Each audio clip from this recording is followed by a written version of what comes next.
So now we will start with this discussion.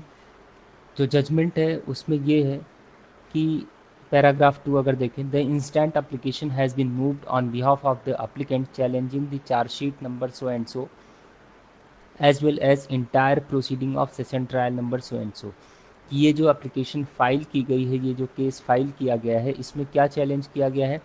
Chargesheet challenge की गई है और उस पर जो ट्रायल चल रहा है उसको पूरा चैलेंज किया गया है, उसकी पूरी प्रोसीडिंग को चैलेंज किया गया है ख़त्म करने के लिए। अब केस क्या है इसको देखते हैं। तो सबसे पहले आप समझ लीजिए कि कोई भी जजमेंट जो है वो 5 पार्ट में डिवाइडेड होता है। पहला पार्ट होता है background of the case, case के बारे में मेंशन होता है। दूसरा होता है argument of the council who has filed the case, कि जिस वकील ने केस फाइल किया उनकी बहस क्या है वो। तीसरा पार्ट क्या है? अपोजिट काउंसिल 482 में फ़ाइल किया, 482 में फ़ाइल किया गया है। चार्जशीट और पूरी क्रिमिनल प्रोसीडिंग को चैलेंज किया गया है कि ख़त्म किया जाए। अब नेक्स्ट पार्ट यहाँ से आता है, दी learned counsel for the applicant submits that the FIR was lodged by the opposite party number 2 against the applicant and 3 other persons. Police, after investigation, exonerated the co-accused persons, namely Pankaj and Shiv Kumar, and filed a charge sheet against Pappan and present applicant Viru, which is under challenge in the impugned proceeding. कि कहानी क्या है इसमें? जो council for the applicant उन्होंने सबसे पहले क्या बताया कि एफआईआर जो है अपोजिट पार्टी नंबर 2 के द्वारा फाइल किया गया था। और किसके अगेंस्ट में फाइल किया गया था? एप्लीकेंट वीरू। जो एप्लीकेंट है जिन्होंने ये केस फाइल किया हुआ है उनका नाम है वीरू। तो एप्लीकेंट वीरू और 3 और लोगों के खिलाफ एफआईआर फाइल किया, लॉन्च किया गया था। और पुलिस ने इन्वेस्टिगेशन की उस एफआईआर पे। और जो अक्यूज्ड पर्सनस हैं पंकज और शिव कुमार, मतलब 2 के फेवर में फाइनल रिपोर्ट लगा दी, उनका नाम निकाल दिया एफआईआर से। और 2 लोगों के खिलाफ चार्जशीट लगा दी। एक तो जो अप्लीकेंट वीरू है ये, और एक पप्पन है, 2 लोगों के खिलाफ चार्जशीट लगा दी। आगे क्या उनका बहस है फिर से देखिए। Learned counsel for the applicant submits that from the bare perusal of FIR as well as the statement of opposite party number 2, it is clear that there is no allegation against the applicant for using casteist words, and the allegation is that the present applicant along with other co-accused persons had beaten the opposite party number 2. Therefore, no case under section 31 the and 31 the is made out. At the most, offence under section 323 504 IPC could not said to be a prima facie made out. Therefore, proceeding under the provisions of SC/ST Act is absolutely illegal. अब यहाँ पे जो है और एक argument इनका और आ गया इसी में है। In support of his contention, learned counsel for the applicant has relied upon the judgement of apex court in the case of Hitesh Verma versus the state of Uttarakhand and another so and so. अब यहाँ पे क्या है कि जो वकील साहब हैं इनके वीरू के एप्लीकेंट के, उनका बहस क्या है कि एफआईआर को आप देख लीजिए और अपोजिट पार्टी नंबर 2 का जो बयान हुआ है उसको आप देख लीजिए। उसको आप देखेंगे तो साफ साफ आपको मालूम चलेगा कि जो वीरू है इनके खिलाफ क्या एलिगेशन है। There is no allegation against the applicant for using casteist along with other co-accused persons had beaten the opposite party number 2. आरोप क्या है इनके ऊपर कि ये जो वीरू हैं ये और बाकी जो co-accused हैं उनके साथ मिल करके जो अपोजिट पार्टी नंबर 2 है उनको मारा पीटा है। उसके बाद क्या है इनकी बहस क्या है? Therefore, no case under section 31 the and the is made out. इसलिए कोई भी केस इनके खिलाफ 31 RS का नहीं बनता है, SC/ST में कोई भी केस नहीं बनता है। और फिर आगे कह रहे हैं कि 323 504 के बारे में कि वो उसकी बात अलग है, वो अगर बनता भी है तो उसमें कुछ हद तक देखा जाए तो हो सकता है, लेकिन SC/ST का नहीं बनता है। Therefore, proceeding under section 3 proceeding under the provisions of SC/ST Act is absolutely illegal. इसलिए SC/ST Act में जो प्रोसीडिंग है वो इलीगल है। और हितेश वर्मा का एक जजमेंट का रेफरेंस दे करके कहा है कि ऑनरेबल सुप्रीम कोर्ट ने कहा है, क्या कहा है कि court has observed that in the exercise of power under section 482 CRPC, charge sheet can also be quashed in part if certain sections incorrectly invoked against the accused persons. कि जो charge sheet है वो part में भी quash हो सकती है। ऐसा नहीं कि जितनी धाराएं हैं सारी की सारी को ही क्वैश करना है, वो पार्ट में भी चार्जशीट को क्वैश कर सकते हैं। मतलब कुछ धाराएं अगर गलत लगी हैं तो उनको क्वैश कर देंगे, बाकी में चलेगा। तो इनका कहना है कि 31RS वाला नहीं बन रहा है, SC/ST वाला क्वैश कर दीजिए, और जो IPC में धाराएं हैं 323 और 504 उसमें है तो ठीक है, उसमें ट्रायल चलने दीजिए। इनका आर्गुमेंट का ये निकल कर के आ रहा है, क्योंकि ये पार्ट में क्वैश करने की बात जो कह रहे हैं तो उससे यही है कि SC/ST वाला क्वैश कर दीजिए और उसका ट्रायल चलेगा। अब उसके बाद जो अपोजिट काउंसिल है उनकी बहस है। उनकी क्या बहस है? पर contra learned counsel for the opposite party number 2 has vehemently opposed and submitted that from the FIR as well as statement recorded under section 161 CRPC of the opposite party number 2 as well as the witnesses, it is clear that the applicant along with other co-accused persons had beaten the opposite party number 2 and co-accused Pappan has also used Kasi's words against the opposite party number 2. Therefore, offence under the provisions of SC/ST Act is also made out against the applicant. अब यहाँ पे है कि opposite council की बहस क्या है कि आप FIR देख लीजिए, 161 का बयान देख लीजिए अपोजिट पार्टी नंबर 2 का, और जो गवाह हैं उनके बयान देख लीजिए। उससे साफ साफ निकल करके बातें आ रही कि ये जो अप्लीकेंट वीरू है ये बाकी को अक्यूज्ड के साथ मिल करके अपोजिट पार्टी नंबर 2 को मारा पीटा है। और पप्पन के बयान देख लीजिए तो उसमें पप्पन का जो रोल है उसको देख लीजिए, तो उसमें आया है कि पप्पन ने जाति सूचक शब्दों का प्रयोग किया अपोजिट पार्टी नंबर 2 के खिलाफ, इसलिए SC/ST एक्ट की धारा अप्लीकेंट के खिलाफ भी बनती है। आगे फिर जो सरकारी वकील है उन्होंने भी अपनी बहस की है। And there is no illegality in the present proceeding, learned AGA has also adopted the argument advanced by learned counsel for the opposite। वही सेम उनकी बहस रही है जो वकील साहब किए हैं अपोजिट पार्टी नंबर 2 के। Far as the present applicant is concerned about him, the allegation is that on calling by Pappan, he also reached on the spot and beaten the opposite party number 2 along with co-accused persons। हम यहाँ पे क्या कह रहे हैं कि honourable high court का क्या ऑब्जर्वेशन है? वो कह रहे हैं कि दोनों लोगों को हमने सुना, दोनों काउंसिल को की बहस हमने सुनी, और जो रिकॉर्ड मेरे सामने है, जो डॉक्यूमेंट्स मेरे सामने हैं, उनको देखा। ये तीनों चीज़ों का अवलोकन करने से हमारे सामने ये निकल कर के आ रहा है कि FIR जो लॉन्च किया गया है अपोजिट पार्टी नंबर 2 के द्वारा और जो बयान रिकॉर्ड किए गए हैं उनसे ये निकल कर के आ रहा है कि जो आरोप लगे हैं वो क्या है? He clearly made the allegation against shop owner Pappan for using कासिस वर्ड, कि जाति सूचक शब्दों का प्रयोग किसने किया है? पप्पन ने किया है, अप्लीकेंट वीरू ने नहीं किया है। So far as the present applicant, जो जहाँ तक वीरू का सवाल है वो ये है कि जब पप्पन ने इनको बुलाया वीरू को तो फिर ये वहाँ पे गए और ये लोग मिल करके जो है अपोजिट पार्टी नंबर 2 को मारा पीटा। तो जो वीरू का रोल है वो वहाँ पे पहुँचे, मारा पीटा वो सब किया, लेकिन जाति सूचक शब्दों का प्रयोग वीरू ने नहीं किया। किसने किया? पप्पन ने किया है। अब आगे क्या है? From the perusal of record it is clear that there is no allegation against the applicant that he use कासिस words while beating the opposite party number 2।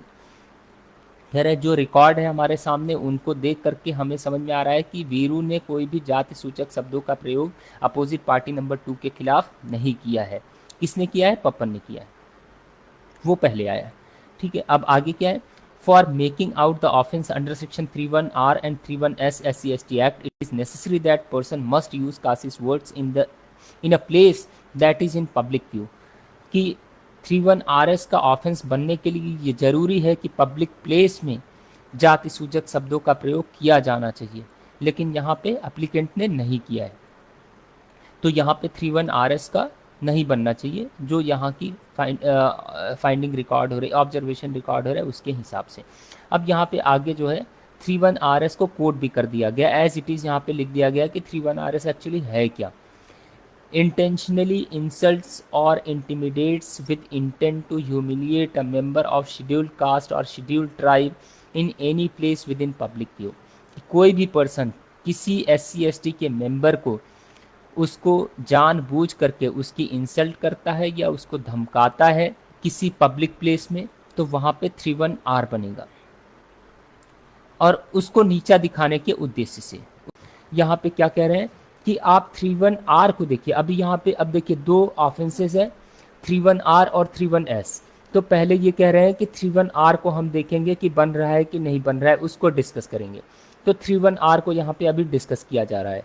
वो क्या है कि 31R को कह रहे हैं कि अगर आप उसको पढ़िए, उसको देखिए, तो वहाँ पे क्या समझ में मिल रहा है कि 31R का ऑफेंस बनने के लिए क्या है, ही मस्ट इंटेंशनली इंसल्ट और intimidate to humiliate a member of scheduled caste और शेड्यूल्ड ट्राइब, कि वो जो है जानबूझ करके किसी को नीचा दिखाने के लिए अगर उसको जो है डरा रहा है, धमका रहा है, तो यहाँ पे जो है या उसकी इंसल्ट कर रहा है, तो यहाँ पे जो है 31R बनेगा।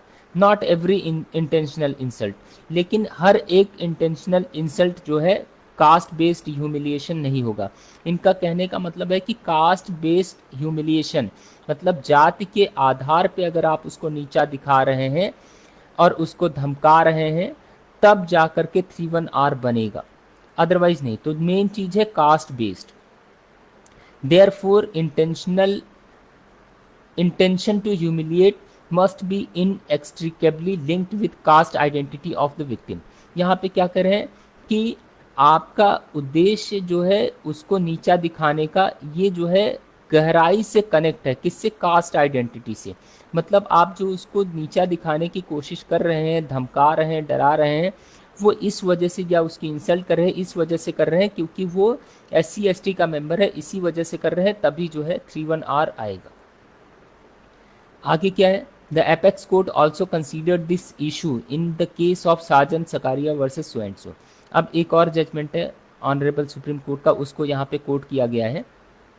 इसमें कहा गया है कि इवन इंसल्टिंग और intimidating a person belong to SC/ST with itself will not attract the liability under section 31R of SC/ST। उसी का पैराग्राफ 60 है, उसमें जो ऑब्जर्वेशन रिकॉर्ड किए गए हैं उसको यहाँ पे कोट किया गया है। Dictum as thus the dictum as laid aforesaid is that, कि जो वहाँ पे बातें कही गई हैं उसको यहाँ पे कोट किया जाए तो ये निकल कर के आ रहा है, क्या आ रहा है, the offence under section 31R of the act is not establish merely on the fact that complainant is a member of scheduled caste or scheduled tribe unless there is an intention to humiliate such a member for reason that he belongs to such community। फिर से वही बात कि चाहे insult हो चाहे intimidation हो, इस वजह से अगर हो रहा है कि वो SC/ST का मेंबर है तो ही अट्रैक्ट होगा 31R। फिर आगे, on the contrary section 31R of the act 1989 is attracted where the reason for intentional insult or intimidation is that person who is subjected to it belongs to scheduled caste or scheduled tribe। Same. अब यहाँ पे जो है intent to humiliate को explain किया गया है, discuss किया गया, वो क्या है, वो उसका क्या मतलब निकल रहा है। यहाँ पे है पैराग्राफ 61 को आप देखेंगे तो, with intent to humiliate as they appear in the text of section 31R of Act 1989 are inextricably linked to caste identity of the person who is subjected to intentional insult or intimidation। फिर वही बात कि intent to humiliate का मतलब है कि ये intent to humiliate जो है कास्ट आइडेंटिटी से गहराई से कनेक्टेड है, मतलब कास्ट आइडेंटिटी की वजह से ही जो है उसको ह्यूमिलिएट किया जा रहा है, तो ही 31R अट्रैक्ट होगा। फिर आगे आप देखिए, humiliation is intricately associated with the cast identity, same चीज। पैराग्राफ 80 को देखेंगे तो इसमें भी वही निकल करके आएगा। इसमें जो हाईलाइट किया है उसी को देखते, पूरा पढ़ने की जरूरत नहीं है। merely knowledge of the fact that the victim is a member of the scheduled caste or scheduled tribe is not sufficient to attract section 31R of the Act 1989। as discussed earlier, the offence must have been committed against the person on the ground or for the reason that such person is a member of scheduled caste or scheduled tribe। अब यहाँ पे क्या करें कि सिर्फ आपको जानकारी है कि वो SC/ST का मेंबर है, it is not sufficient to attract section 31 ST का मेंबर है। अब देखिए यहाँ पे मेयर नॉलेज का तो ठीक है, लेकिन अगर आप 325 या 325A को आप देखेंगे तो वहाँ पे जो है एक अमेंडमेंट किया गया है 26 जनवरी सन 2016। उसमें जो है टर्म्स को चेंज किया गया है। वहाँ पे एक टर्म आया है knowing the fact that person belongs to SC/ST community. तो वहाँ अगर 325 या 325A लगता है तो वहाँ पे mere knowledge is sufficient to attract section 325, या 325A, लेकिन यहाँ पे 31R का कुछ ऐसा नहीं इसमें मेंशन किया गया है, तो ठीक है, it would not get attracted.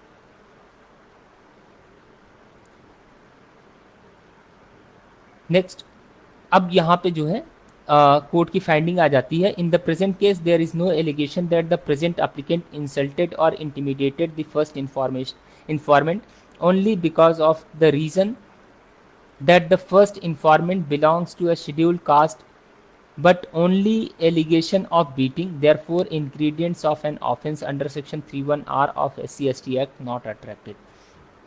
तो यहाँ पे क्या कह रहे हैं कि जो एलिगेशन लगा है इनके ऊपर मारने पीटने का लगा है, और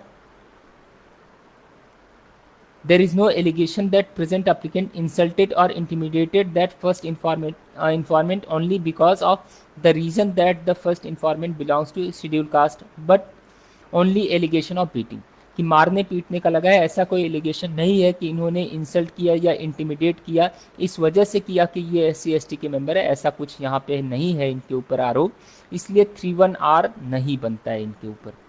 ये फाइंडिंग रिकॉर्ड की गई। अब नेक्स्ट है 31S के बारे में डिस्कस किया जाएगा। उसका क्या निकल करके आ रहा है, similarly as per section 31S there must be hurling of abuse to a member of scheduled caste by using his caste name, but in the present case there is no such allegation against the applicant that he abused the first informant by using his casteist words, therefore ingredients of an offense under section 31S of the SC/ST Act is also not attracted। अब यहाँ पे क्या कह रहे हैं कि गाली तो इन्होंने दी नहीं है, गाली तो पप्पन ने दी है, तो यहाँ पे कोई भी ऐसा कुछ नहीं है कि इन्होंने जाति सूचक शब्दों का प्रयोग किया है वीरू ने जो एप्लीकेंट है, तो यहाँ पे 31S भी अट्रैक्ट नहीं होगा। अब आगे क्या है नेक्स्ट पैराग्राफ में, इन view of the above analysis it is clear that the offence under section 31R and section 31S of SC/ST Act are not made out against the applicant, but there is an allegation that applicant has beaten the first informant, therefore an offense under section 323 504 IPC are prima facie made out against the applicant। कह रहे हैं कि यहाँ पे 31RS तो नहीं बन रहा है इनके खिलाफ, लेकिन पीटने उठने का है तो 323 504 बन रहा है इनके खिलाफ। आगे अब एक चीज को और डिस्कस किया जाएगा। ठीक है, 31RS नहीं बन रहा है, ये तो रिकॉर्ड हो गया, फाइंडिंग आ गई, ये क्लियर हो गया। अब सवाल ये उठता है कि चार्जशीट को क्या पार्ट में क्वेश किया जा सकता है या नहीं किया जा सकता है। तो यहाँ पे ऑनरेबल हाई कोर्ट ने एक हितेश वर्मा वही जो ऊपर आया था उसी जजमेंट को यहाँ पे कोट किया है, उसका रेफरेंस दे करके, कि उसमें एक क्वेश्चन फ्रेम किया उसके आधार पे कि क्या चार्जशीट को पार्ट में क्वेश किया जा सकता है कि नहीं, whether the impugned chargesheet can be quashed in part. तो हितेश वर्मा वाला जो है कोट किया और उसमें उसका रेफरेंस दे करके कहा है कि पैराग्राफ नंबर 23 अगर उस जजमेंट का आप देखेंगे तो उसमें है that a section incorrectly invoked and court finds that no offense is made out in that section, then the court can quash the charge sheet in part in the exercise of power under section 482 CRPC।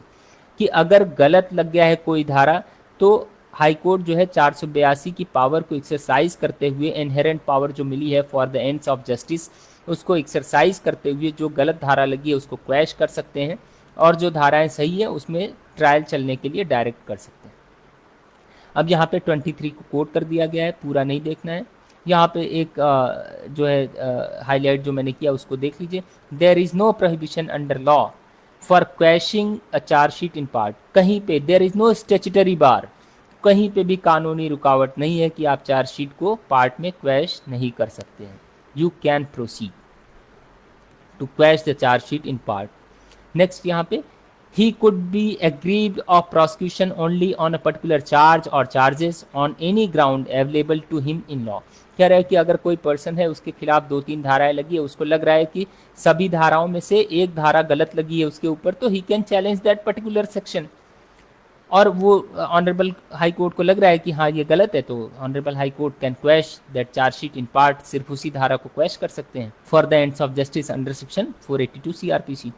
अब यहाँ पे फिर है a chargesheet filed at the dictate of somebody other than the police would amount to abuse of the process of law and hence the high court ought to have exercised its inherent powers under section 482 to the extent of the abuse, कि यहाँ पे जो अगर कोई chargesheet है उसमें किसी के दबाव में चार्जशीट फाइल की गई है, किसी के निर्देश या किसी के आदेश पे इस तरह से चार्जशीट फाइल की गई है, तो उसमें कोर्ट चाहे तो जो गलत धाराएं हैं उनको जो है क्वैश कर सकती है और जो सही है उसको उसमें प्रोसीड करे ट्रायल में।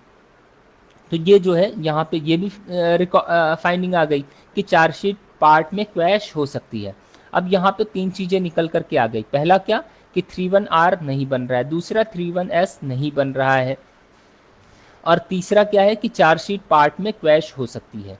तो अब यहाँ पे आगे क्या है, ऑर्डर क्या हो रहा है, given the above analysis this court of view that the offense under section 31R and section 31S of the SC/ST Act is not made out against the applicant, कि applicant के खिलाफ 31RS नहीं बन रहा है।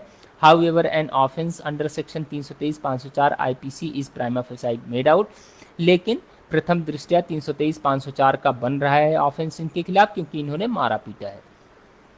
अब यहाँ पे क्या है, the impugned chargesheet under section 31RS of SC/ST act is hereby quashed, और ये जो चार्जशीट है इसको पार्ट में क्वैश कर रहे हैं, 31RS को क्वैश कर रहे हैं, बाकी जो है उसमें चलेगा। नेक्स्ट लाइन वही है, however the court below is free to proceed under section 323-504 IPC।